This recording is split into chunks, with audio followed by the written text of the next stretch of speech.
तो चलिए, जो लोग नए हैं उनके लिए मैं बता दूं, मेरा नाम है दीपक सिंह और आप लोग मेरे साथ इकोनॉमिक्स पढ़ने जा रहे हैं। ठीक है, नाम तो पता ही होगा, आप तो पहली बार हैं, आपको तो पता होगा नहीं, खैर तो आपके लिए स्पेशली। अच्छा, क्या नाम है आपका?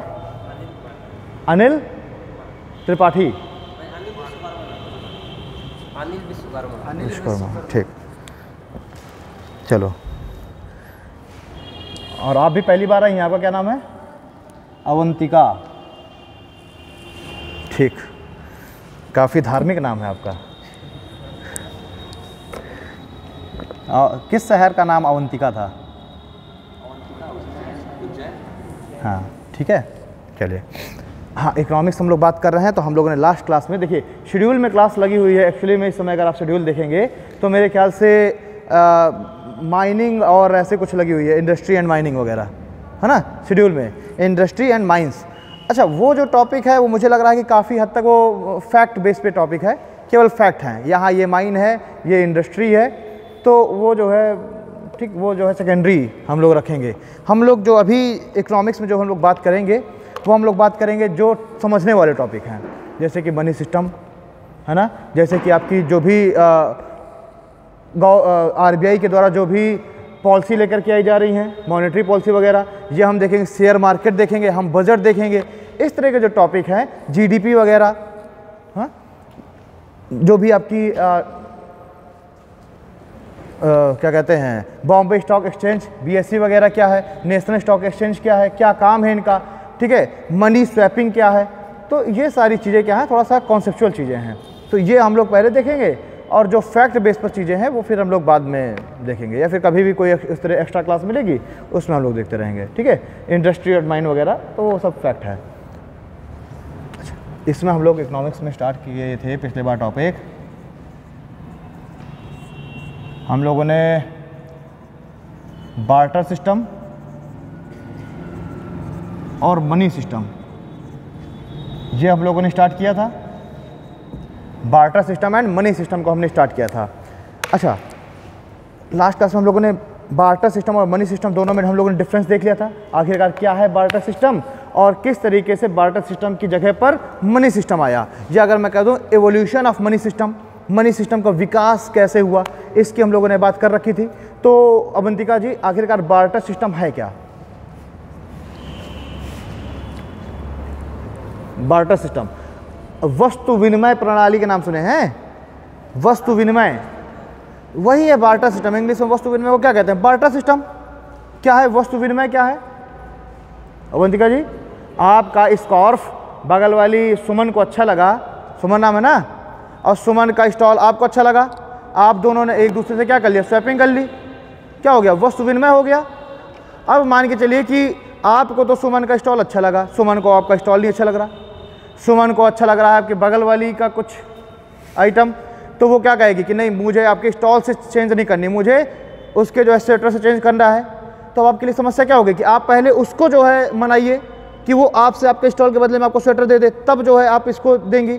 तो मतलब कि क्या है कि जब आप बार्टर सिस्टम तभी सक्सेस होगा जबकि क्या होगा, जबकि कोइंसिडेंस ऑफ वांट्स होगा, यानी कि आवश्यकता का दोहरा संयोग हो जाए, मतलब आपको भी उसकी चीज़ पसंद, उसको भी आपका पसंद, तब तो बार्टर सिस्टम क्या हो जाएगा, सफल होगा। और अगर ये दोहरा संयोग नहीं हो पाता है, ठीक है, अगर दोहरा संयोग नहीं हो सकता है वांट्स यानी कि आवश्यकता का, तब यहाँ पर बार्टर सिस्टम में समस्या आ जाएगी।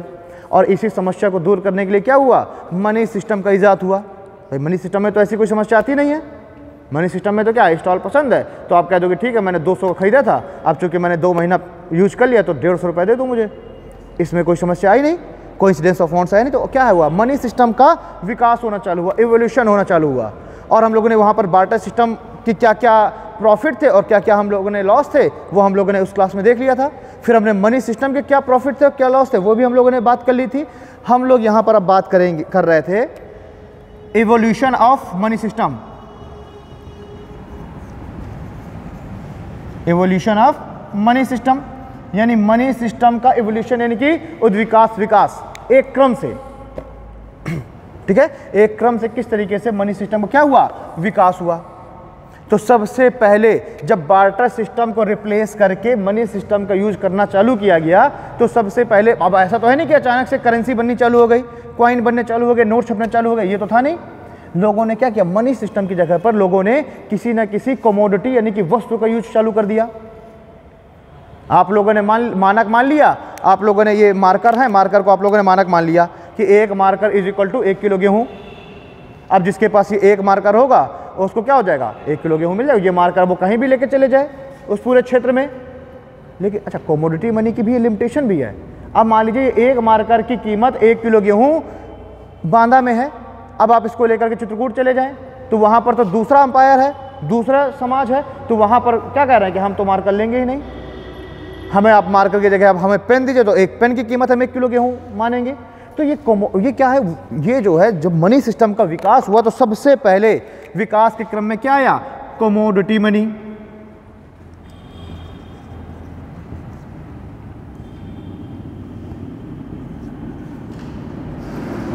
ठीक है, सबसे पहले क्या आ गया, कमोडिटी मनी आ गई। कमोडिटी का मतलब होता है वस्तु।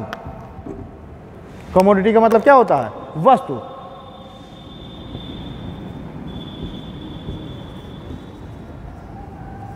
मतलब किसी भी एक वस्तु को आपने मानक मान लिया, अब उसी वस्तु के द्वारा आप क्या कर रहे हैं, ट्रेड कर रहे हैं, कमोडिटी मनी हो गई।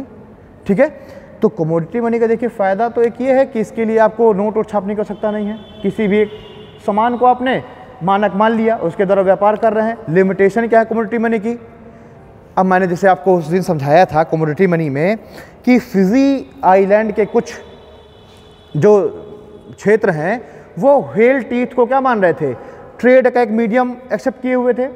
अब फिजी आइलैंड के ही वही लोग, उतने ही लोगों के बीच में वो चल रही है, तो उन्हीं के बीच में ही केवल व्हेल टीथ की वैल्यू है। अब वो फिजी आइलैंड के लोग निकल करके न्यूजीलैंड आ जाएं और वहाँ पर वो एक व्हेल टीथ की जगह, व्हेल मछली के दांत की जगह वो मांगने लग जाएं कि आप हमको जो है राइस दे दीजिए, ठीक है, गेहूँ दे दीजिए, तो वो लोग मानेंगे नहीं मानेंगे। तो ये कमोडिटी मनी का एक डिसएडवांटेज भी है, लॉस भी है कि वो हर जगह एक्सेप्टेबल नहीं होगी, केवल उसी एक क्षेत्र में एक्सेप्टेबल होगी।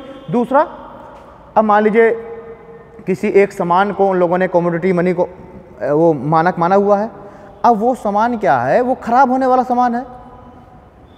भाई सपोज दैट इसी व्हेल टीथ को ही देखिए, मान के चलिए कुछ समय में उसमें फंगस लगना चालू हो जाए, वो क्या हो जाए, या फिर कोई एक ऐसा कोई सामान लीजिए जो कि क्या है, टेम्परेचर की वजह से उसमें कोई समस्या आने चालू हो जाए, भाई कुछ भी किसी भी तरीके से उसका क्या होना चालू हो जाए, कोरोजन होना चालू हो जाए, वो खत्म होनी चालू हो जाए। तो ये भी एक क्या डिसएडवांटेज है कमोडिटी मनी का, जिसकी वजह से कमोडिटी मनी को रिप्लेस करके उसकी जगह पर हमें क्या लाना पड़ा, मेटालिक मनी को लाना पड़ा। ठीक है, तो अब इसको इस तरीके से कमोडिटी मनी, एक तो इसके कुछ फायदे भी हैं, कुछ नुकसान भी है। नुकसान में सबसे बड़ा नुकसान यही है कि हर जगह एक्सेप्टेबल नहीं होगा और ये कुछ समय बाद इसमें क्या हो जाएगा, टियर एंड वियर होने लगेगा, इसका जो है कोरोजन होना चालू हो जाएगा, ये समाप्त होनी चालू हो जाएगी, मौसम का प्रभाव इसमें पड़ेगा तो नष्ट हो जाएगी, यानी कि नष्ट हो सकती है। तो इस तरीके से कमोडिटी मनी को धीरे धीरे क्या किया गया, चलन से बाहर कर दिया गया। दूसरे, अब इसकी जगह पर फिर से इवोल्यूशन हुआ और इसका विकास हुआ और डेवलपमेंट हुआ, तो कमोडिटी मनी की जगह कैसे मनी आ गई, मेटालिक मनी आ गई, मेटल।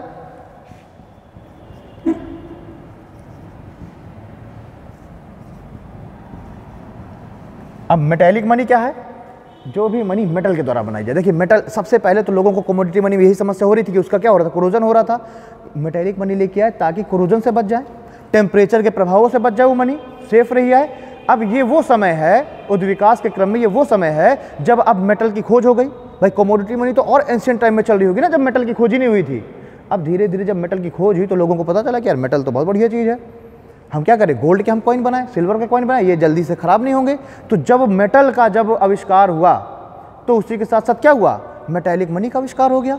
और उसी क्रम में हम देखेंगे कि भारत में कुषाण वंश के शासकों ने मेटालिक मनी का यूज चालू कर दिया, यानी कि सोने के सिक्कों को चालू कर दिया। और ये कहाँ से इंस्पायर्ड हुए, कुछ यूनानी शासकों से। यूनानी कुछ शासक जो है वो मेटालिक मनी गोल्ड कॉइन का प्रयोग पहले से कर रहे थे, तो उन्हीं से इंस्पायर्ड होकर कुषाण ने गोल्ड कॉइन का प्रयोग चालू किया। फिर जो है कुषाण से इंस्पायर्ड होकर गुप्त अंपायर ने क्या किया, और अच्छे सोने के सिक्के और बेहतरीन, बिल्कुल बेहतरीन नक्काशी वाले सोने के सिक्के जारी कर दिए, है ना। तो उस दौरान मेटालिक मनी का बहुत बढ़िया यूज हो रहा था। फायदे भी थे मेटालिक मनी के। एक तो मेटालिक मनी क्या है, फंजिबल है, डिविजिबल है, यानी कि अगर मान के चलिए व्हेल टीथ है, एक व्हेल टीथ की कीमत 1 किलो गेहूँ है, अब आपको चाहिए आधा किलो गेहूँ, तो अब ऐसा तो है नहीं कि आप व्हेल टीथ को आधा काटने लगे, वो बेकार हो जाएगी। या फिर एक डायमंड है, एक diamond is equal to 10 kilo गेहूँ, तो अब आप एक वो डायमंड है 10 कैरेट का। भाई डायमंड क्या है, देखिए फंजिबिलिटी और डिविजिबल में मैं अंतर बता रहा हूँ आपको। एक डायमंड है 10 कैरेट का, 10 कैरेट डायमंड की कीमत है 10 किलो गेहूँ। अब उसने, अब ऐसा तो है नहीं कि अब आपको चाहिए 1 किलो गेहूँ, तो आपने उस 10 कैरेट के हीरे को आप तोड़ के एक एक कैरेट के टुकड़े कर दे, तो 1 कैरेट की डायमंड की कोई वैल्यू ही नहीं है। ठीक, तो ये क्या है, ये ना तो फंजिबल है ना डिविजिबल है।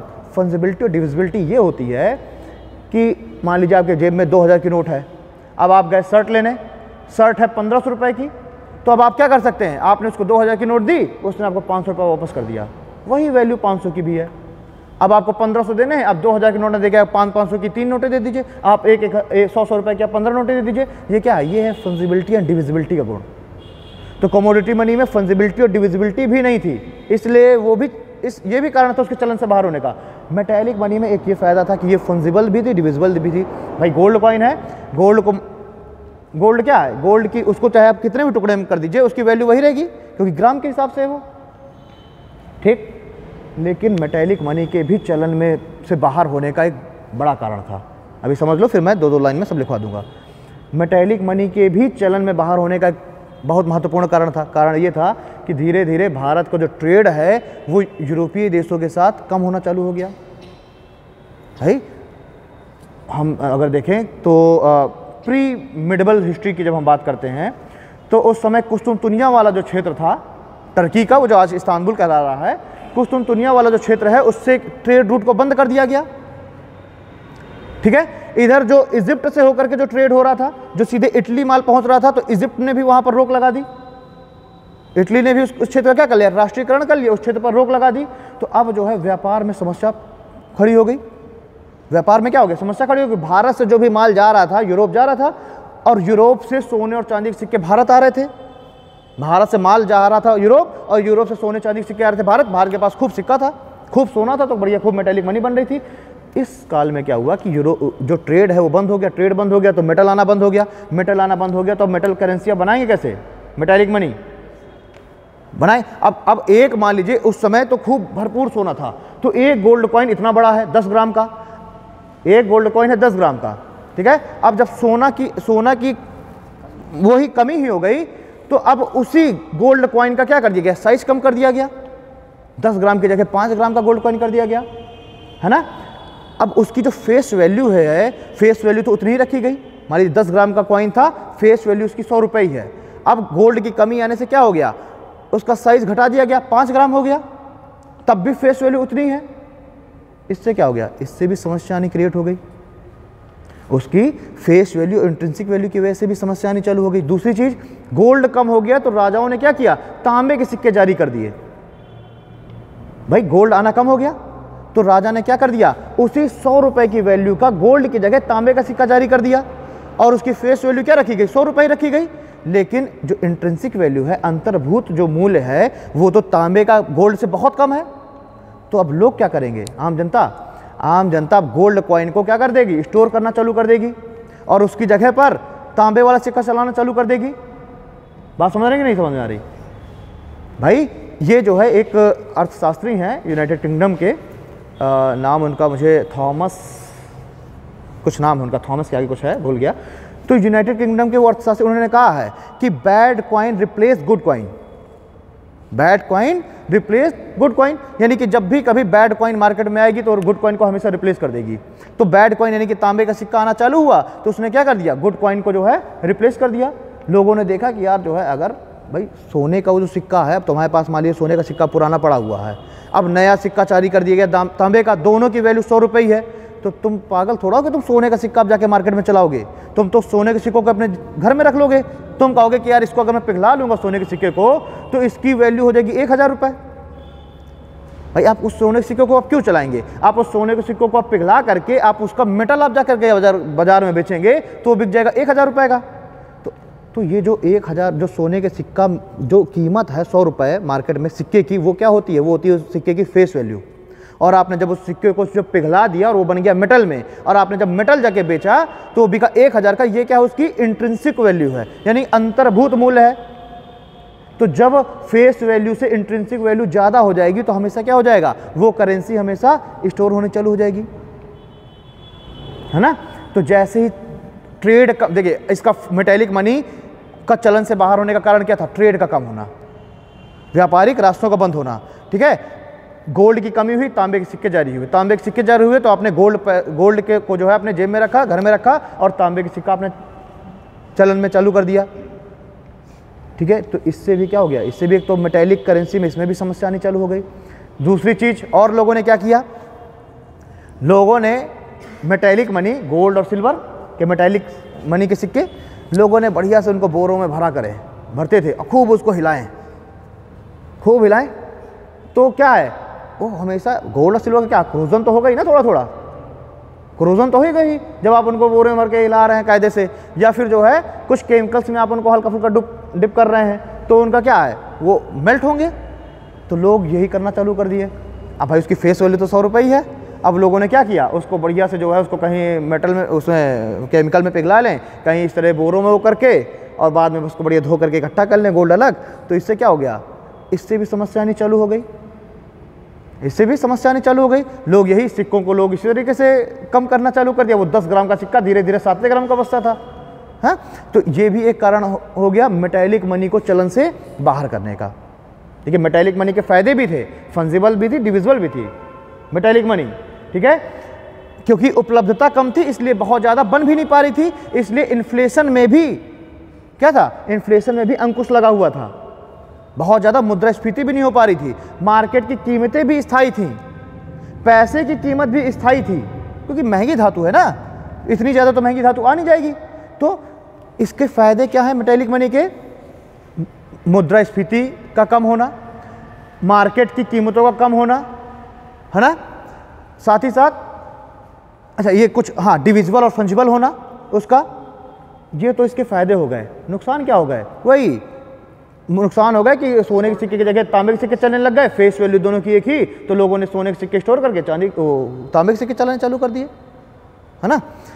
यानी कि इसका जो लॉस है वो है इसका फेस वैल्यू का इंट्रिंसिक वैल्यू से कम होना। मेटेलिक मनी का लॉस क्या है कि उसकी जो इंट्रिंसिक वैल्यू है यानी अंतर्भूत जो मूल्य है वो उसका अधिक होना उसकी फेस वैल्यू से। बात समझ आ गई ना। आज जो हम टोकन करेंसी यूज कर रहे हैं इसकी क्या है, इसकी फेस वैल्यू ज़्यादा है। भाई कागज है 2000 की नोट, उसमें 2000 रुपये लायक है क्या, कुछ नहीं है, उसकी फेस वैल्यू ज़्यादा है, इसलिए उसकी क्या है, इसलिए उसकी जो है कीमत है बहुत ज़्यादा। अगर यही 2000 की नोट की जो इंट्रिंसिक वैल्यू है उसमें सोने की परत चढ़ाने लगी जाए बेहतरीन, तो आप क्या करेंगे, आप बढ़िया घर में बैठे और बढ़िया वो लगा करके बेहतरीन उसकी सोने की परत आप निकालने में लग जाएंगे, क्योंकि आप क्या कहेंगे, चला नोट मार्केट में चलेंगे 2000 की बिकेगी, और इसकी जो है वो निकाल करके उसकी जो वो नहीं रिबन लगा होता उसको, हाँ उसको अगर निकाल करके मार्केट में जाएंगे तो 3000 का बिकेगा। अरे मैं कह रहा हूँ 2100 की बिकेगी तो भी आप निकालेंगे ठीक। तो फिर इसीलिए मेटेलिक मनी को रिप्लेस करके क्या लाया गया, टोकन मनी लाया गया, हाँ। इसीलिए चूंकि ये जो फेस वैल्यू इंट्रिंसिक वैल्यू की जो समस्या थी, क्योंकि अभी यहाँ पर गोल्ड कॉइन की इंट्रिंसिक वैल्यू की अंतर्भूत मूल्य ज़्यादा था, भाई हम पिघला के बेचेंगे तो महंगा जाएगा, हम ऐसे जाके मार्केट में चला देंगे कम जाएगा। तो यही समस्या को दूर करने के लिए क्या हुआ, मेटेलिक मनी फिर बाद में धीरे धीरे चलन से बाहर हुई। हम देखे दाम वगैरह बहुत सारे सिक्के आए, फिर धीरे धीरे शुरुआत में कुषाण वंश में तो बहुत अच्छे सिक्के थे, हाँ गुप्त साम्राज्य में भी अच्छे सिक्के थे बेहतरीन, बाद में भी गोल्ड सिक्के आए लेकिन वो बहुत बेकार थे, टेढ़े मेढ़े थे और बहुत अच्छी उनमें नक्काशी नहीं थी, वजन भी उनका कम था, ठीक है। तो इस तरीके से धीरे धीरे भाई जैसे जैसे कमी आती जाएगी मेटल में वैसे वैसे सिक्कों की जो है क्वालिटी कम होनी चालू हो जाएगी, है ना। तो फिर बाद में धीरे धीरे क्या हुआ, जैसे जैसे और गोल्ड कम हुआ और सिल्वर कम हुआ वैसे वैसे हमने अब इन मेटेलिक सिक्कों को हमने साइड में किया और इसकी जगह हम क्या लेकर के आ गए, टोकन करेंसी। आप सुनते होंगे मोहम्मद बिन तुगलक ने क्या किया था, सबसे पहला वो राजा था जिसने ये रिस्क लिया था टोकन करेंसी चलाने का। उससे पहले तक क्या हो रहा था, यही मेटेलिक मनी चल रही थी, मेटेलिक मनी चल रही थी, नहीं कि जो है 100 दिनार जो है वो असरफियाँ दान में दे दी हैं, 1000 सिक्के गिफ्ट में दे दिए, वैल्यू कितनी है सामान की 100 मुद्राएं, तो ये सब वो थे सिक्के थे मेटल के। लेकिन मोहम्मद बिन तुगलक ने यही चीज़, यही समस्या फेस वैल्यू और इंट्रिंसिक वैल्यू की जो समस्या थी, क्योंकि लोगों ने, अब मोहम्मद बिन तुगलक ने देखा कि यार ये तो बड़ी समस्या हो रही है, लोग क्या कर रहे हैं, सिक्कों को अपने घर में स्टोर कर रहे हैं, अच्छे सिक्के, और जो है उसकी जगह पर घटिया सिक्के मार्केट में चला दे रहे हैं, तो जो गोल्ड पूरा लोगों के घरों में रिजर्व हो जा रहा है। तो उसने क्या किया, टोकन करेंसी लेकर के आया मोहम्मद बिन तुगलक, पहला शासक जिसने ये रिस्क लिया। उसने क्या किया, उसने उसी सेम कीमत का एक सिक्का है गोल्ड का, जो उसकी कीमत है उसी सेम कीमत की उसने टोकन करेंसी चालू कर दी। टोकन करेंसी का ये नहीं मतलब कि उसने कागज में लिख करके चालू कर दिया, टोकन करेंसी का मतलब है कि एक तांबे का सिक्का चालू कर दिया, या एक जो है कांसे का सिक्का जारी कर दिया, उसकी कीमत भी कितनी रख दी, गोल्ड के सिक्के के बराबर। अब इसमें भी क्या समस्या आनी चालू हो गई, उससे मोहम्मद बिन तुगलक के समय की बात बता रहा हूँ, क्या समस्या आनी चालू हो गई कि भाई तांबा तो भरा पड़ा था, तांबा तो सस्ता था, लोग तांबा खरीद ला रहे थे, और उसको बढ़िया घर घर में जो है टकसाल खुल गए, मिंटिंग प्रेस खुल गए, लोग तांबा खरीद लें किलो के भाव में, और घर में बढ़िया सिक्का बनाए मस्त, जो है उसको पंचिंग मशीन से प्रेस कर रहे हैं और सारा बढ़िया काट पीट के उसको चलाए हैं। तो अब मोहम्मद बिन तुगलक ने देखा कि साला मैंने तो जो है 1 लाख रुपए के ही सिक्के जारी किए थे मार्केट में, और यहाँ मार्केट में 10 लाख रुपए के सिक्के मार्केट में चल रहे हैं, है ना। तो अच्छा, एक मुझे कहानी याद आ गई, हम लोग पढ़ते थे 12th में, तो हमारे टीचर थे, उन्होंने न्यू ईयर की पार्टी दी। अब उनके पास बच्चे थे, लगभग 300-350 बच्चे थे, तो उन्होंने क्या किया कि एक एंट्री पास बनवाया, एक किससे कह के, एक कैफ़े वाले से कह करके उन्होंने एक पास टाइप में, इतना साइज़ था उसका, लगभग इतना साइज़ था, ठीक है, और रेड कलर का था वो, बनवाया। उस पर बस यही लिखा था कोचिंग का नाम, और उसके बाद एंट्री, 2 ही चीज़ें लिखी थी। अब जो है वो 300 उन्होंने पास चेक वो बनवाए थे, और उनके यहाँ बच्चा पहुँचा कम से कम 600-700। अब वो टेंशन में था, ये क्या हो गया। अच्छा, गेट में गार्ड भी खड़ा कर रखा था कि वो चेक करके भेज रहा था। बाद में पता चला कि वो जो कैफ़े वाला था उसी से बनवा के सब लिए चले आ रहे हैं, या फिर किसी अन्य कैफ़े वाले के पास भी लेके गए, अब बना दो इस तरीके का, उसमें बढ़िया एक A4, अच्छा उसकी क्वालिटी भी बहुत अच्छी नहीं थी, A4 साइज़ की कागज़ में केवल था वो। अगर उन्होंने बहुत अच्छी क्वालिटी रखी होती कि वो जो है स्टूडेंट को लगता कि हम जाके वहाँ 100 रुपये का खाएंगे, उससे महंगा ये पड़ जा रहा है, तो आदमी खुद ही नहीं जाता स्टूडेंट। अब वो 4-5-6 लोग मिलके गए, A4 साइज में निकलवाए, उसकी कटिंग कर लिए और लेके गार्ड के पास पहुँच गए, पकड़। तो बाद में जब अगले दिन, अच्छा चूँकि अब ये तो है नहीं कि 5 स्टार व्यवस्था होगी, छोला भटूरा की व्यवस्था थी, तो अब 300 बच्चा है चाहे 600 बच्चा है, सब एडजस्ट हो जाता है उसमें। अगले दिन जब शक तो था कि यार बच्चे बहुत ज़्यादा बढ़ गए, अगले दिन जब जोड़े गए तो 650 से ऊपर टिकट निकले, ठीक। तो ये क्या समस्या है, यही टोकन करेंसी वाली। अगर आप टोकन करेंसी चला भी रहे हैं तो फिर उसकी टोकन करेंसी को भी कुछ एक वैल्यू उसकी होनी चाहिए। तो अब देखिए टोकन करेंसी में भी समस्या आनी चालू हो गई। तो उस समय टोकन करेंसी भी मोहम्मद बिन तुगलक ने चलन से बाहर की, क्योंकि उसने टोकन करेंसी का इतना सिस्टमेटिक रूप नहीं रखा था। भाई टोकन करेंसी भी बहुत ईजी थी, लोग बनाना चालू कर दिए। अगर टोकन करेंसी इतनी टिपिकल हो बनाना कि लोग बना ही ना पाए, अब जैसे आज की नोट देखिए, तो अच्छा इसकी भी पायरेसी होती है, लेकिन फिर भी घर घर नहीं होती ना, इसके लिए भी बहुत टेक्नोलॉजी चाहिए, बहुत दिमाग चाहिए, होती है इसके भी, लेकिन फिर भी पूरी तरीके से नहीं हो सकती। अगर यही बिल्कुल आसान कर दिया जाए, बढ़िया एक A4 साइज के पेपर में नीचे RBI के गवर्नर के साइन हो और लिख दिया जाए केवल सिंपल, मैं धारक को 2000 रुपये अदा करने का वचन देता हूँ, तो क्या होगा, आज नोट फाड़ेंगे हम, RBI के बिल्कुल गवर्नर की हम नकल करेंगे और बस बेहतरीन उसकी नकल करके सिग्नेचर की, भाई 2-4-6 दिन में तो बनने लगेगा ना सिग्नेचर, और हम चलाना चालू कर देंगे। तो अगर आप टोकन करेंसी भी चला रहे हैं तो टोकन करेंसी भी इजी नहीं होनी चाहिए। मेन चीज़ मोहम्मद बिन तुगलक का ये जो फेल होने का कारण यही था टोकन करेंसी का, है ना। लेकिन टोकन करेंसी आज चलन में है, तो गवर्नमेंट ने धीरे धीरे क्या किया, उस टोकन करेंसी को गवर्नमेंट ने इम्प्रूव करना चालू किया, है ना। गवर्नमेंट ने टोकन करेंसी को इम्प्रूव करना चालू किया। अच्छा, वर्तमान में भी एक पहले 5 रुपये का सिक्का आता था बड़े साइज का, अगर आप लोगों ने पुराने देखे हों, बड़े साइज़ के। अब ये वाले भी जो सिक्के आते थे ये भी बहुत कम हो गए हैं। अभी जो सिक्के छोटे साइज़ के भी थे लेकिन हल्के मोटे थे, ये भी अब कम हो गए हैं। अब जो सिक्का आता है वो बहुत पतला रहता है, 5 रुपये का सिक्का, वो लगता है जैसे कभी कभी तो कन्फ्यूजन हो जाता है कि 1 रुपये का सिक्का है। अब ये बताइए इस सिक्के को भी बिल्कुल इसकी भी क्वालिटी कम करने का कारण क्या है, यही इसकी इंट्रिंसिक वैल्यू। शुरुआत में जो इंदिरा गांधी के समय में जो 5 रुपये का सिक्का था, इतना बड़ा सिक्का था, उसमें क्या था, उसमें सिल्वर मिक्स था, तांबे का उसमें जो है जिंक भी मिला हुआ था। तो इसकी स्मगलिंग बांग्लादेश बहुत होती थी, इन सिक्कों को भर के बांग्लादेश ले जाया जाता था और इन सिक्कों से बनती थी ब्लेड, ठीक है। 5 रुपए का सिक्के की बहुत स्मगलिंग होती थी, उस 5 रुपए के सिक्के से बनती थी ब्लेड, और एक सिक्के से 10 ब्लेडें बनती थी। तो सिक्का है वो 5 रुपए का और ब्लेड की कीमत है, एक ब्लेड की कीमत 2 रुपया, तो 10 ब्लेडें बनी 20 रुपए की। तो बताइए किसमें फ़ायदा है, सिक्का चलाने में कि ब्लेड बनाने में? तो इसकी बांग्लादेश में बहुत स्मगलिंग होती थी, इसी वजह से उस सिक्के को बंद किया गया। और अब कांसे का सिक्का आ गया, कांसे का कह रहा हूँ मैं, कॉपर का सिक्का आ गया। कॉपर की, ये एल्यूमिनियम का, सॉरी एल्यूमिनियम का सिक्का आ गया, है ना। एल्यूमिनियम का जो सिक्का क्या है कि इसकी जो है 5 रुपए की जो फेस वैल्यू वही ज़्यादा है, आप उसको अगर मेल्ट करेंगे तो उसकी वैल्यू और कम है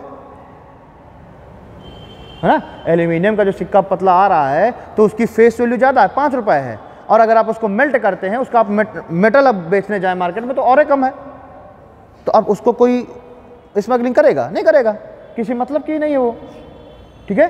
तो आई थिंक आप लोग समझ रहे होंगे कि क्या है जो है फेस वैल्यू, क्या है इंट्रिंसिक वैल्यू, और क्यों मेटालिक मनी को समाप्त करके धीरे धीरे हम टोकन करेंसी में आए, और टोकन करेंसी में भी हम किस तरीके से फेस वैल्यू को हम बड़ा कर रहे हैं इंट्रिंसिक वैल्यू से, अंतर्भूत मूल्य से हम उसकी जो फेस वैल्यू उसको बड़ा कर रहे हैं, ठीक है। चलिए, तो हो गई आपकी मेटालिक मनी के बाद तीसरी तरह की जो मनी है वो क्या है, वो है टोकन करेंसी, या टोकन करेंसी को हम कहते हैं पेपर मनी।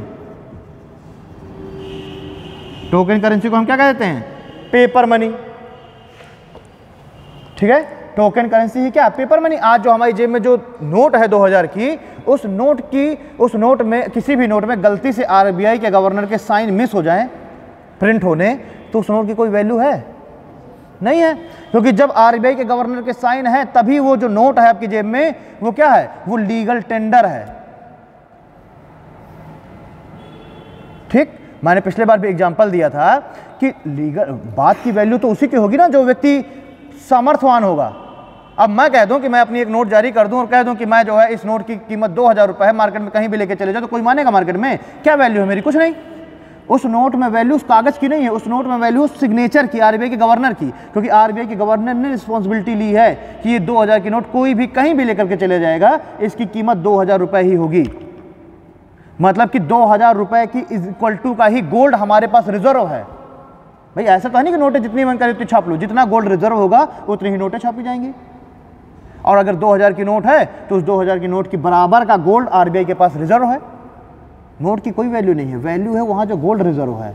आपकी जेब में अगर 2000 की नोट है तो मतलब कि आरबीआई के पास आपका 2000 की कीमत का गोल्ड रखा है।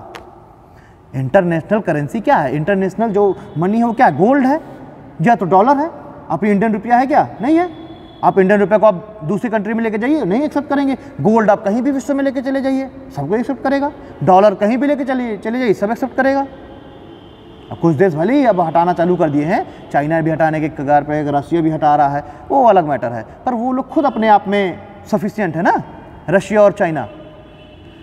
एक एग्जांपल मैंने और दिया था, यही लीगल टेंडर होने का या फिर बात की वैल्यू होने का। एलन मस्क, उसने भी कह दिया कि मैं अपनी जो गाड़ियां हैं टेस्ला की, वो मैं किससे दूंगा? डोजी कॉइन से, बिटकॉइन से दूंगा। तो रातों रात बिटकॉइन की वैल्यू बढ़ गई, क्योंकि उस व्यक्ति ने, वो अपने आप में कैपेबल है आपकी वो एक्सेप्ट करने का। और हम कहते हैं कि बिटकॉइन की वैल्यू जो है मैं एक्सेप्ट करूंगा, तो कोई है क्या? वैल्यू नहीं है, ठीक।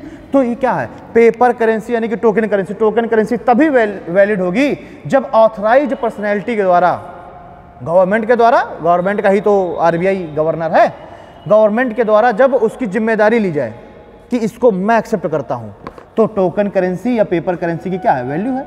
बाकी 2000 की नोट की कोई वैल्यू नहीं है। बात समझ में आ गई? 2000 की नोट बनाने में मुश्किल से खर्च आया होगा 100 रुपये ज़्यादा से ज़्यादा, है ना, लेकिन बस वैल्यू किसकी है? आरबीआई के गवर्नर की। बात समझ आई? तो अब ये आ गया टोकन करेंसी या पेपर मनी।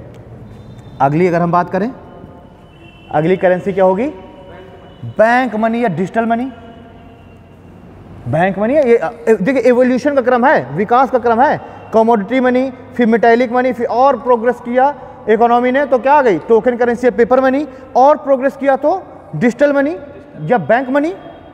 अब आपको जेब में रखने की जरूरत नहीं है, अब आप सिर्फ क्या कर रहे हैं? आप डिजिटली आप पेमेंट कर रहे हैं, एनईएफटी कर रहे हैं, आरटीजीएस कर रहे हैं, है ना।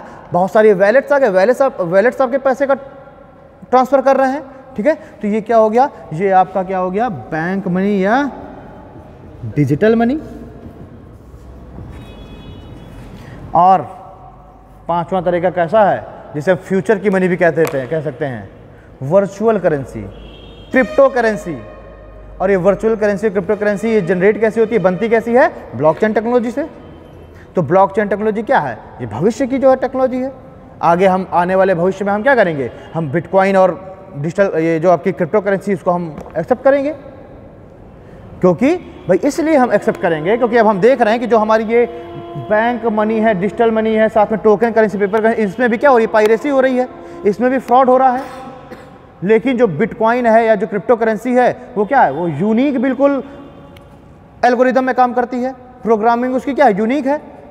इतना आसान नहीं है उसकी पायरेसी कर पाना।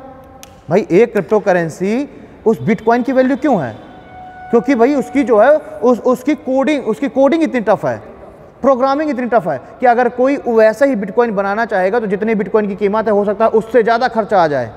भाई बिटकॉइन बना लेना इतना आसान थोड़ा है, लगातार महीनों प्रोग्रामिंग चलती है, महीनों सैकड़ों कंप्यूटर एक साथ सीरियल में लगा कर सैकड़ों कंप्यूटर एक साथ प्रोग्रामिंग करते हैं, तब जाकर के एक माइनिंग होती है। भाई बिटकॉइन को बनाना कहलाता है बिटकॉइन की माइनिंग करना। अब ऐसा नहीं कि बिटकॉइन कहीं जाके खोद लाए, ठीक है। ये प्रोग्रामिंग एल्गोरिदम इसको ही क्या, यही बनाना ही क्या है, प्रोग्राम बनाना ही क्या कहलाती है, माइनिंग, बिटकॉइन माइनिंग, ठीक है। तो एक बिटकॉइन की जो कीमत है उससे हो सकता है उससे ज़्यादा कीमत आ जाए बनाने में। तो इसलिए ये क्या, एक तो ये यूनिक है, क्रिप्टो करेंसी क्या है, virtual currency.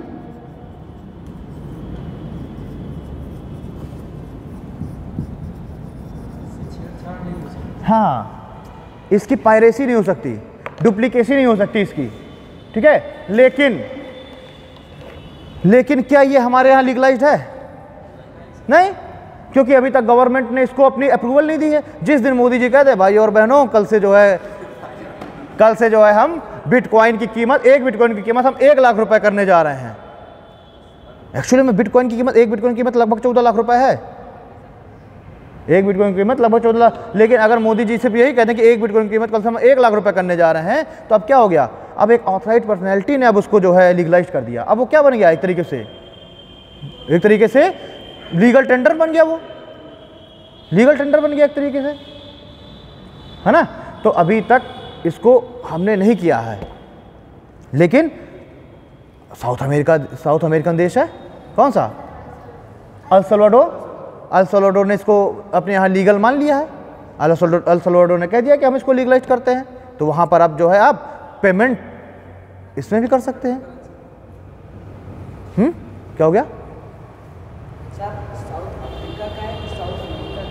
El Salvador south America का है ना, अल सल्वाडोर कहाँ का है, अच्छा मैंने अफ्रीका बोल दिया था क्या, गलती से मुझ से निकल गया होगा, ठीक है। तो वहाँ क्या है, वहाँ लीगल हो गया। अब आप कह दें कि सर एक क्रिप्टो करेंसी, एक बिटकॉइन की कीमत तो है 14 लाख रुपए, अब वहाँ पर जाना है किसी को परचून की दुकान में, और तो वो कैसे पेमेंट करेगा, अब उसको 1 किलो चीनी खरीदनी है, तो भैया ये भी हाई डिविजिबल है, हाई फंजिबल है, बहुत ज़्यादा छोटे छोटे टुकड़ों में आप इसको वो कर सकते हैं, परचेज कर सकते हैं। भाई बहुत सारे इंडिया में भी बहुत लोग ट्रेडिंग कर रहे हैं ना, इसकी पैसा लगा रहे हैं। तो अब ऐसा थोड़ा कि एक ही बिटकॉइन खरीद रहा है आदमी, एक बिटकॉइन के भी लाखों टुकड़े, लाखों भाग कर दिए गए हैं। हाँ वही चीज़ है ना। तो क्या ये हाई फंजिबल है, मतलब देखिए बिटकॉइन क्यों फ्यूचर की करेंसी कही जा रही है, समझिए। गोल्ड का तो फिर भी एक 10 ग्राम का सिक्का है, तो आप उसमें क्या कर सकते हैं, ज़्यादा से ज़्यादा आप, मैं कह रहा हूँ 50 टुकड़े कर देंगे उसके। भाई अब इतने छोटे टुकड़े कर दो, दिखाइए ना दे वो तो बेकार ना हो गया है।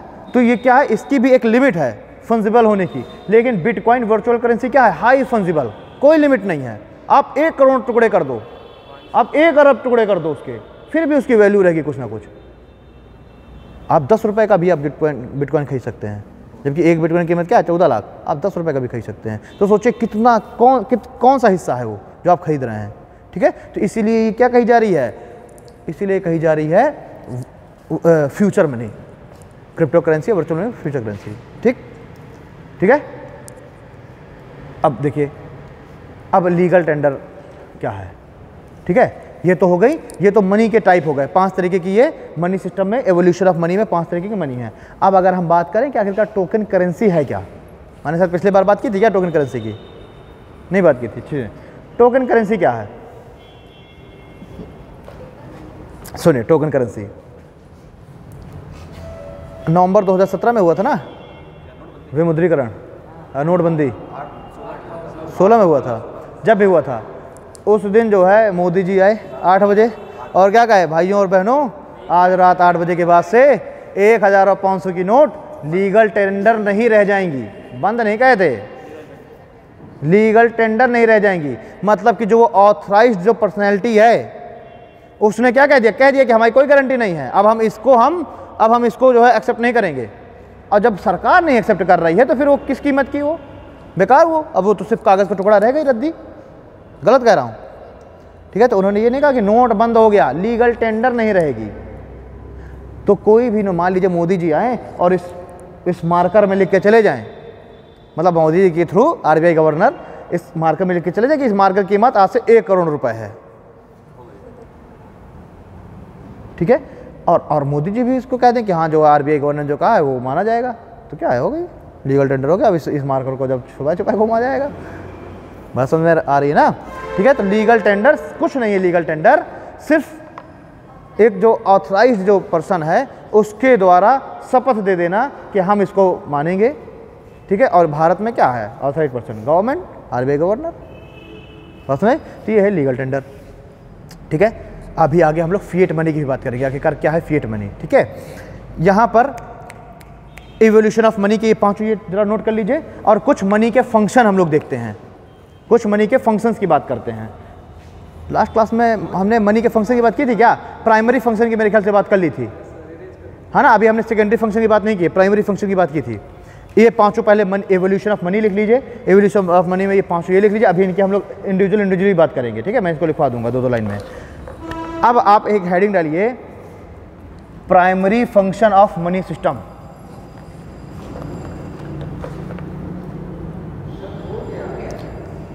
अरे एक बार इनके लिए, जो बेचारे नहीं आए थे उनके लिए रिपीट कर देने दो यार, हैं। जो नहीं आए थे उनको भी थोड़ा सा ध्यान दे लेने दो। अब लेकिन इन लोगों का चेहरा याद रख लो। अब ये लोग अगर दोबारा कभी आएंगे तो अब इनके लिए रिपीटेशन नहीं होगा, ठीक है। दोबारा कभी आप आइए, कोई दिक्कत नहीं है, आने के लिए कोई समस्या नहीं है। जहाँ से आप आ रहे हैं वहीं से पढ़ लीजिए, ठीक है। आज ये मान के चलिए कि मैंने आप लोगों के लिए ये पूरा टॉपिक है रिपीट करने, ये सारी बातें मैं बता चुका था, ठीक है। आज हमें सीधे सेकेंडरी फंक्शंस पढ़ना था। प्राइमरी फंक्शन यानी कि जो मनी सिस्टम है उसका प्राइमरी फंक्शन यानी कि मुख्य कार्य क्या है मनी सिस्टम का, क्या होगा, मेन काम क्या है, प्राइमरी फंक्शन क्या है मनी सिस्टम का। अरे आप जो है किसी भी वस्तु की आप कीमत निर्धारित कर सकते हैं। मनी सिस्टम की आपने अपनी स्टॉल की कीमत निर्धारित कर ली ना, स्टॉल की 150 रुपये, तो क्या है मनी सिस्टम का primary function, measure of value. किसी भी चीज़ की आपने कीमत निर्धारित कर दी, मेरी कीमत है, मेरी फीस है X रुपये, तो क्या है जो मैं पढ़ा रहा हूँ उसकी कीमत मीजर ऑफ वैल्यू। एक लेबर है, उसकी कीमत आपने 400 रुपये फिक्स कर दी एक दिन की, तो क्या है उसकी जो मेहनत है उसकी आपने क्या कर दी, कीमत फिक्स कर दी 400 रुपये। आपने 1 किलो सरसों के तेल की कीमत 100 रुपये फिक्स कर दी, डायमंड की कीमत, कुछ भी कीमत फिक्स कर दी, वो क्या है मीजर ऑफ वैल्यू। यानी कि आप किसी भी वस्तु की कीमत का आप निर्धारण कर सकते हैं। ये क्या है, पैसे का प्राइमरी फंक्शन, मनी का प्राइमरी फंक्शन। दूसरा प्राइमरी फंक्शन क्या है, medium of exchange. Primary function को लिख लो अपने शब्दों में, मीजर ऑफ वैल्यू यानी वस्तु का मापक, मीजर ऑफ वैल्यू यानी कि वस्तु के मूल्य का मापक।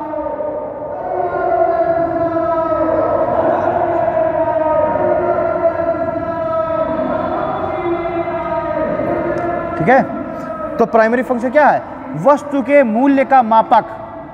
ठीक है, अब देखिए जो मनी सिस्टम है, जो पैसा है, वो क्यों प्राइमरी फंक्शन है, इसके पीछे का भी कारण है, क्योंकि मनी क्या है, मनी डिविजिबल और फंजिबल है।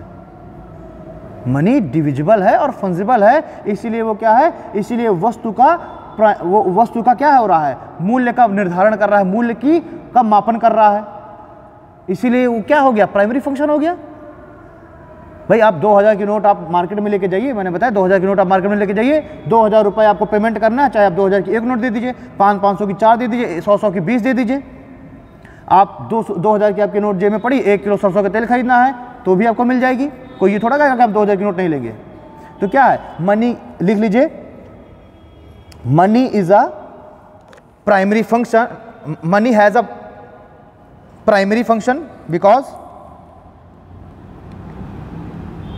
Because it's feature of high divisible and fungible, because it's feature of high divisible and fungible. देखिए मनी प्राइमरी फंक्शन के रूप में क्यों कार्य कर रहा है मेजर ऑफ वैल्यू के रूप में, क्योंकि मनी वस्तु की कीमत का निर्धारण कर रहा है और इसकी जो फीचर है, फीचर को हिंदी में क्या कहेंगे, इसका जो गुण है इसके हाई फंजिबल और डिविजिबल होने का, इसी वजह से जो पैसा है वो वस्तु के मापक के रूप में काम कर रहा है। और यही कारण है कि ये क्या है, इसको हम क्या कहेंगे, प्राइमरी फंक्शन कहेंगे मनी का। ठीक, दूसरा लिख लीजिए, मीडियम ऑफ एक्सचेंज। क्या हो गया, because it's feature of high fungible and divisible, because it's feature of high fungibility और डिविजिबिलिटी, इसका जो वो हाई फंजिबल और डिविजिबल होने का, फंजिबल और डिविजिबल मैंने समझा दिया है। क्या नाम है आपका, क्या नाम है आपका, आप ही का आपका मंतशा। मैंने फंजिबिलिटी और डिविजिबिलिटी बता दिए, क्या है फंजिबिलिटी, ठीक है ना। फंजिबिलिटी मार्कर कीमत है, तोड़ दिया कोई कीमत नहीं, तो ये क्या फंजिबिलिटी होगी, इसकी नहीं होगी। और यही अगर हम तोड़ दें इसको और बढ़िया दोनों मार्कर फिर काम में आ जाएं, दोनों तो हाई फंजिबिलिटी हो गई। ठीक, तो पैसा क्या है, पैसे में हाई डिविजिबिलिटी और हाई फंजिबिलिटी का गुण है और यही कारण है कि ये क्या है, मीजर ऑफ वैल्यू का एक मीडियम है। ठीक, दूसरा medium of exchange, medium of exchange ये भी क्या है, ये भी इसका प्राइमरी फंक्शन है। इसके दो प्राइमरी फंक्शन है, मीजर ऑफ वैल्यू और medium of exchange. Medium of exchange इसी को हम कह सकते हैं medium of transaction, medium of exchange oblique करके ट्रांजैक्शन।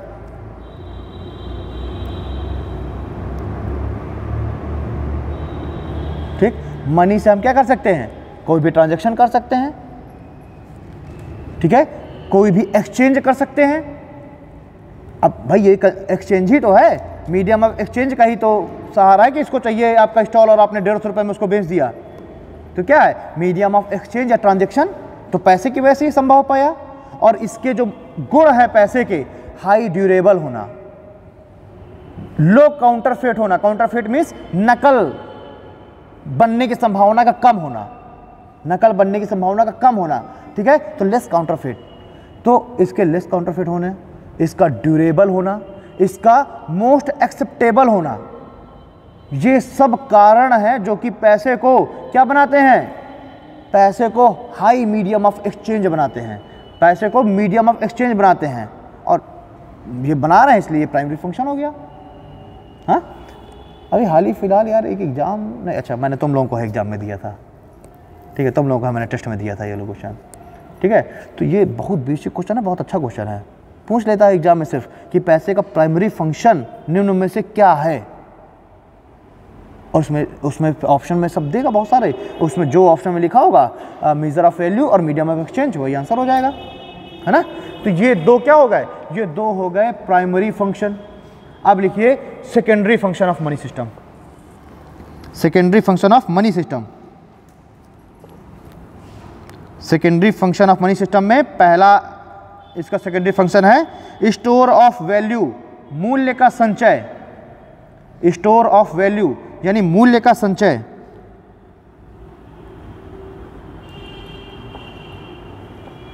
स्टोर ऑफ वैल्यू यानी कि मनी का संचय।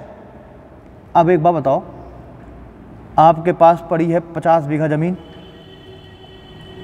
है ना, और 50 बीघा ज़मीन आपके पास है यहाँ, और आप गए सिंगापुर, और सिंगापुर में आपको कुछ पसंद आ गया, अब आपको ख़रीदना है, आपके जेब में तो कुछ पैसा है नहीं, ठीक। अब आप उसको अगर बताएंगे कि बांदा में मेरे 50 बीघा ज़मीन है, तो वो क्या करेगा, देगा तुमको सामान, नहीं देगा, चाहे 500 बीघा ज़मीन हो।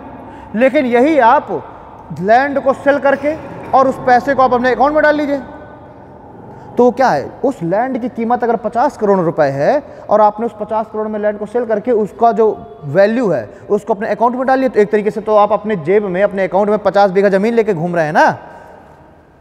अब आप सिंगापुर जाइए और कहिए कि 50 बीघा ज़मीन है मेरी भारत में और उस 50 बीघा ज़मीन की कीमत मेरे अकाउंट में पड़ी है, तो वो आपको दे देगा कुछ भी, ठीक है। यानी कि मूल्य का संचय, ठीक है। कोई लेबर है, लेबर ने क्या किया, लेबर ने भी तो क्या किया, संचय किया ना। लेबर ने भी क्या किया, जो मेहनत किया वो आपने उसके बदले पर उसको वेजेस दिए, वो वेजेस उसके पास है, उसको पैसा मिला, मूल्य का क्या है, संचय है, ठीक है। तो इसका सेकेंडरी फंक्शन हो गया मूल्य का संचय। एक लाइन में लिख लीजिए जरा,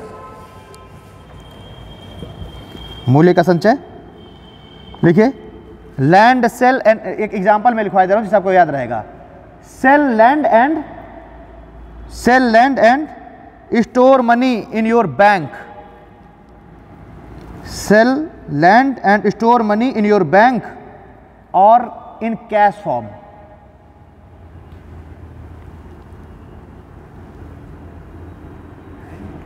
एंड और कैश फॉर्म, भाई आपने ज़मीन को बेची, चाहे आप अपने अकाउंट में रख लीजिए और चाहे आप उसको कैश के रूप में आप लेके घूमिए, लेकिन कैश के रूप में लेके घूमना थोड़ा सा टिपिकल है ना। अब आप लेके बैग भर के आप 50 करोड़ घूम रहे हैं, थोड़ा सा टिपिकल काम है। उसको आप क्या कर दीजिए, उसको आप अपने बैंक और डिजिटल मनी में कन्वर्ट कर दीजिए। इसीलिए तो देखिए एवोल्यूशन के क्रम में टोकन मनी के बाद बैंक मनी आई कि अब आप 50 करोड़ रुपया लेके आप घूम रहे हैं, बैग में लिए घूम रहे हैं, तो थोड़ा सा टिपिकल काम है। तो आप क्या कर दीजिए, एवोल्यूशन के क्रम में आ गया डिजिटल मनी और बैंक मनी, तो आप उस पैसे को आप रख लीजिए अपने अकाउंट में, लेके घूमिए जहाँ घूमना है, ठीक है।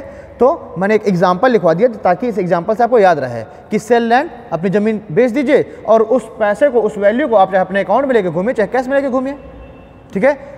अगला सेकेंडरी फंक्शन इसमें लिखिए, ट्रांसफर ऑफ वैल्यू, मूल्य का स्थानांतरण।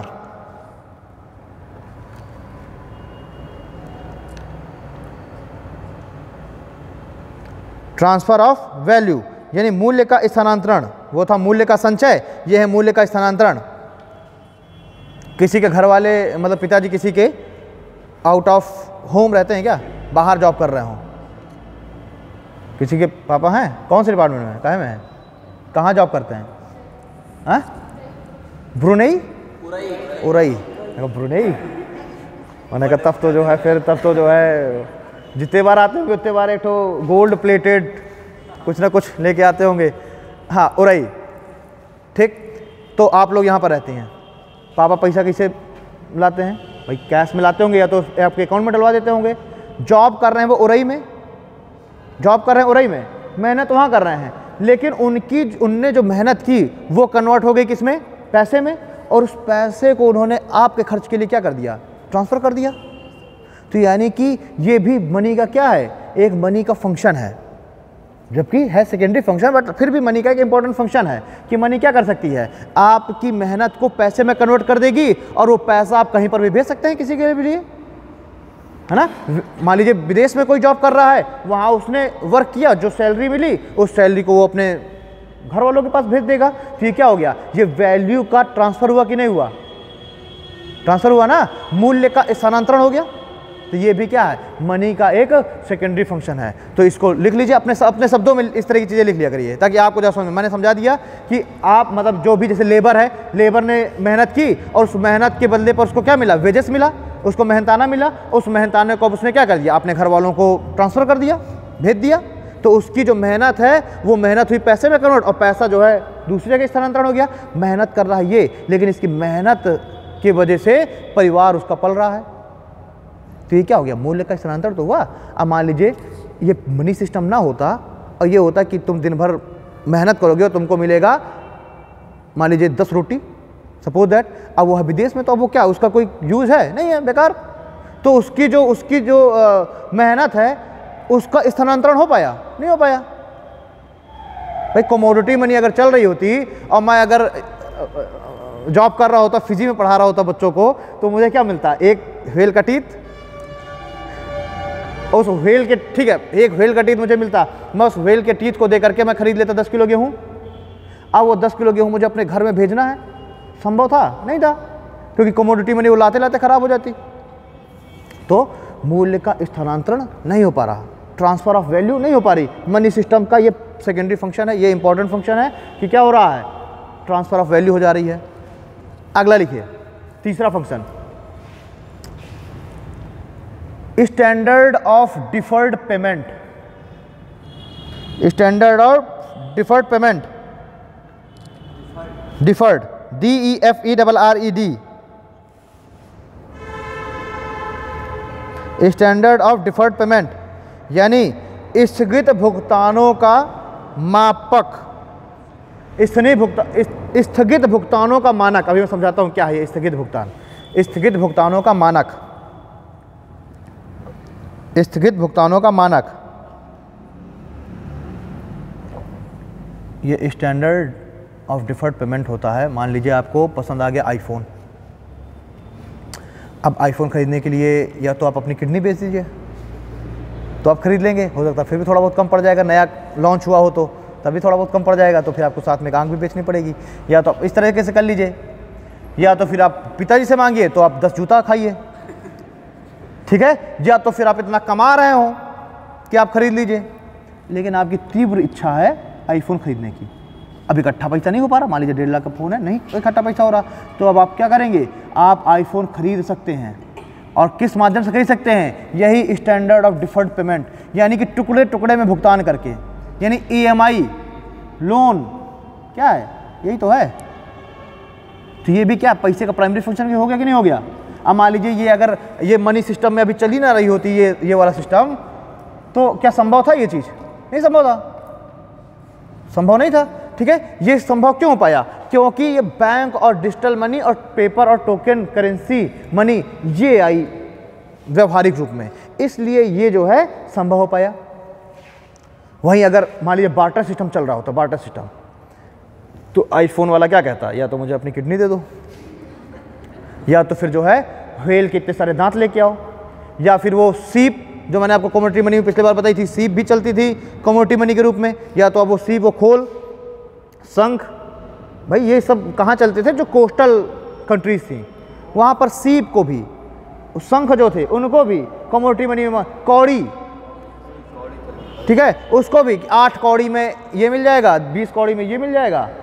अच्छा, ये भी मैंने आपको बताया था क्यों ये भी चलन से क्यों बाहर हुई थी भाई। अब मान लीजिए 20 कौड़ी में X प्रोडक्ट मिल रहा है, 20 कौड़ी में 20 किलो गेहूँ मिल रहा है, और अचानक से क्या हो गया, टाइट्स बहुत तगड़ी आ गई, बहुत बढ़िया टाइट आ गई, बाढ़ आ गई। अब जब बाढ़ उतरी तो जो है कौड़ी ही कौड़ी, पूरे कोस्टल प्लेन में, पूरी कोस्टल एरिया में, मैदान में कौड़ी कौड़ी पड़ी है। तो अब जिस व्यक्ति के पास 1 लाख कौड़ी हुआ करती थी वो अपने आप को राजा समझता था, जिसके पास 10 कौड़ी थी वो अपने आप को बिल्कुल गरीब। और अचानक से क्या हुआ, अच्छा गरीब आदमी ही तो रहेगा ना बेचारा बाहर, अमीर आदमी थोड़ा बाढ़ खत्म होने के बाद भगेगा।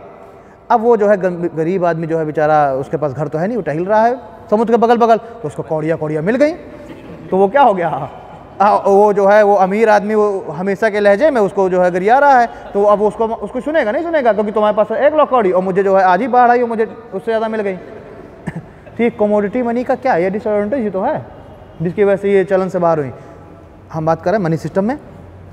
मनी सिस्टम में क्या हो गया, सीधी सी बात है कि स्टैंडर्ड ऑफ डिफर्ड पेमेंट, यानी स्थगित भुगतानों का मानक, यानी कि आप क्या कर सकते हैं, आप टुकड़ों टुकड़ों में आप पेमेंट कर सकते हैं। ये सुविधा कैसे आएगी, जब आप मनी सिस्टम का प्रयोग करेंगे, ठीक है। चलिए, तो इसको अपने शब्दों में थोड़ा सा लिख लो, ठीक है।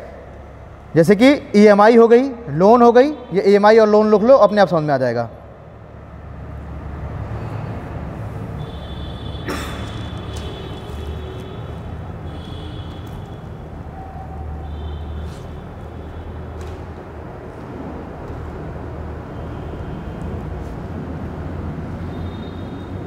ठीक है, अब थोड़ा सा पॉइंट डाल करके कुछ चीज़ें लिख लीजिए। जैसे कि स्टार्ट बनाइए, लिखिए money helps mobilising factor of production. Money helps mobilising factor of production, समझाता हूं क्या है ये। Money helps mobilising factor of production, factor of production, समझिए बात को। क्या चीज़ है ये, money helps mobilising factor of production. अब आप हैं एक बिल्डर, आपको बनानी है बिल्डिंग। अब बिल्डिंग बनानी है तो अब समस्या क्या है कि उसके लिए कैपिटल भी चाहिए, पैसा, उसके लिए लैंड भी चाहिए, उसके लिए लेबर भी चाहिए, हर चीज़ चाहिए उसके लिए। तो पैसे के द्वारा क्या हो सकता है, ये हर चीज़ मोबिलाइज हो सकती है, इकट्ठा हो सकती है। भाई आपको रॉ मटेरियल भी चाहिए, आपको लैंड भी चाहिए, लेबर भी चाहिए, आपको हर चीज़ चाहिए, वाटर भी चाहिए, मतलब XYZ कुछ भी चाहिए आपको एक बिल्डिंग बनाने के लिए। तो उसमें जो मनी सिस्टम है वो आपकी हेल्प किस तरीके से करेगा? मोबिलाइज मतलब इकट्ठा करना, फैक्टर ऑफ प्रोडक्शन, उत्पादन के साधन इकट्ठे करने में मनी सिस्टम आपकी क्या करेगा? हेल्प करेगा। क्या समझ आई? तो ये क्या है? ये भी मनी सिस्टम का एक एडवांटेज ही है, ये भी एक क्या है? सेकेंडरी फंक्शन में ही एक, भाई सेकेंडरी फंक्शन में पॉइंट डाल के लिखते हुए चलिए, तो ये भी क्या है? मनी का एक सेकेंडरी फंक्शन है, मोबिलाइजिंग फैक्टर ऑफ प्रोडक्शन।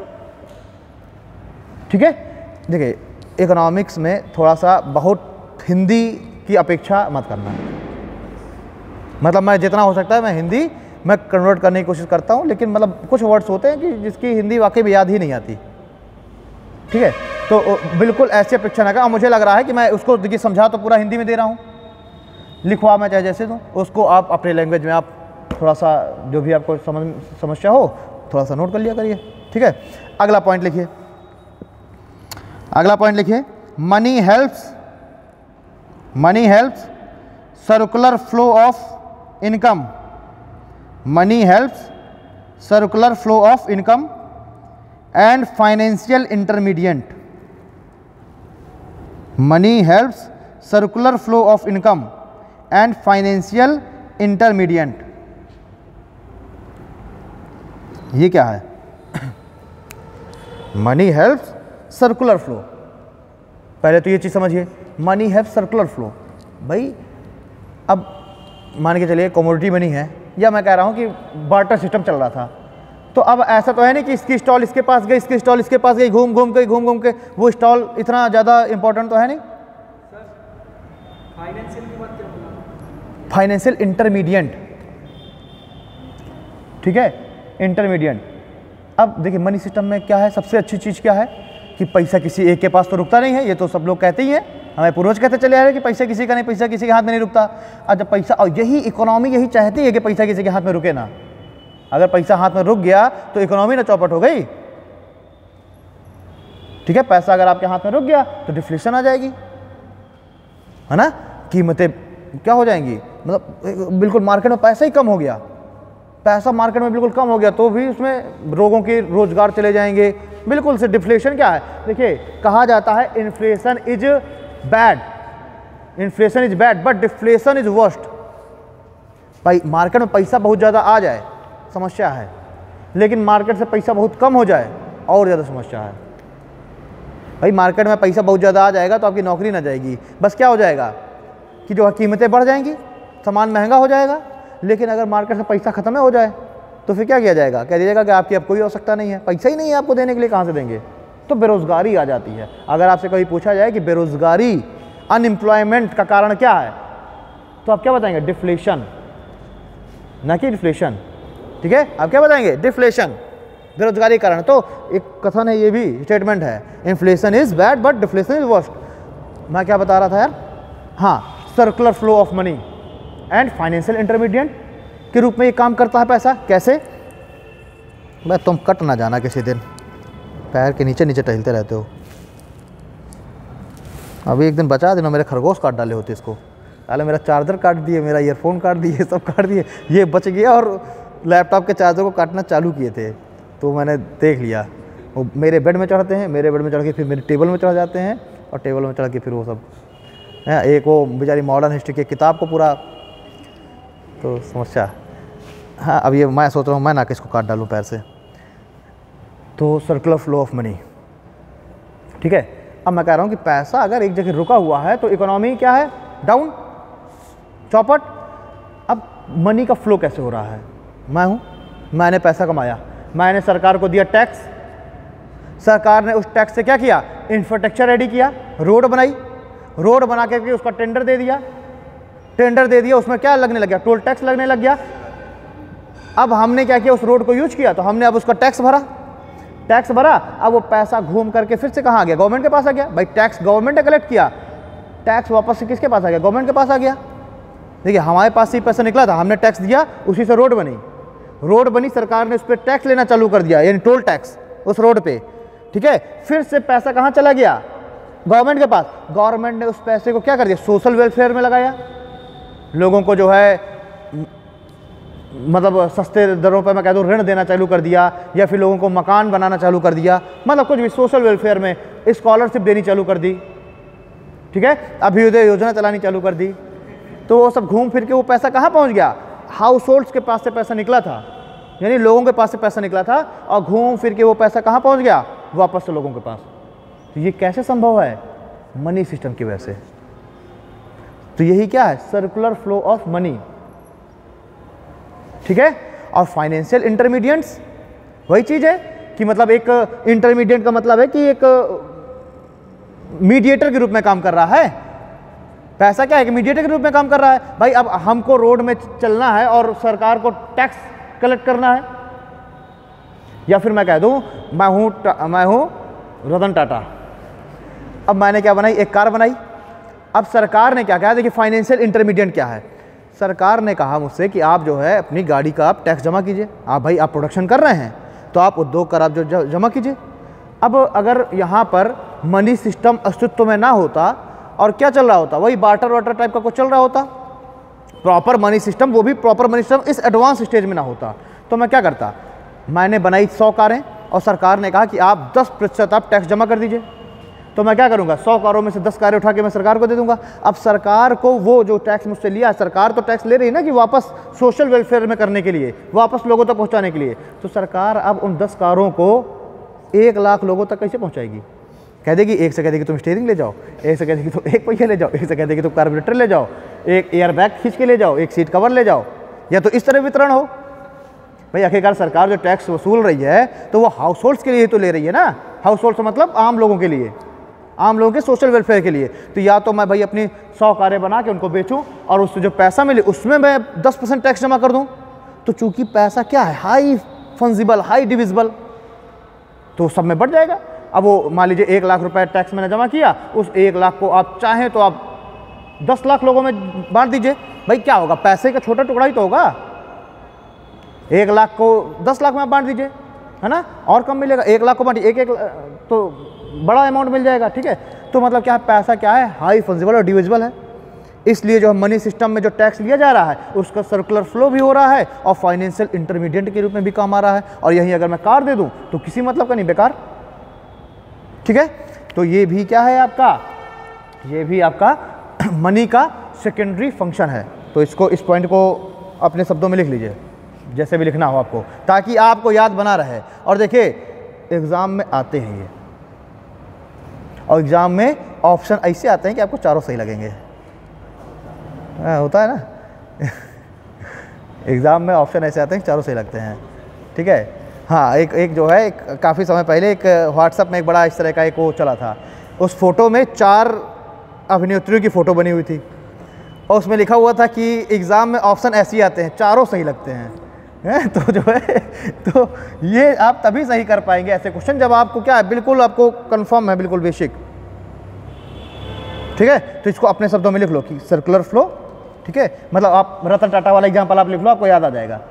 इसलिए मैं वो कहानी वहानी के साथ मैच कर देता हूँ कभी कभी, ठीक है। तो आप रतन टाटा वाला लिख लीजिए, रतन टाटा प्रोड्यूस कार, ठीक है, और ये सब्जी है, जो भी चीज़ें हैं, चलिए खैर, ठीक है। ये तो हो गया सेकेंडरी फंक्शन।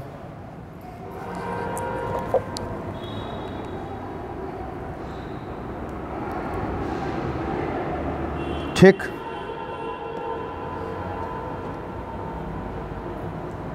इसमें और कुछ इम्पोर्टेंट चीज़, कमोडिटी, ओके ओके ओके, ठीक है, ठीक। थर्ड फंक्शन लिखिए, इसका ज़रा एक और फंक्शन लिखवा देता हूँ मैं। ये वाला जो ऑप्शन, जो पॉइंट चल रहा था ना सर्कुलर फ्लो वाला, इसको आप इस तरीके से बना लीजिए, सर्कुलर फ्लो। बटरवा दिए यार,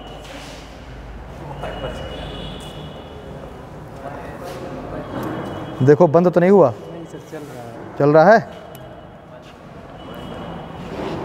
डरवा दिया यार, धक्का से हो गया यार।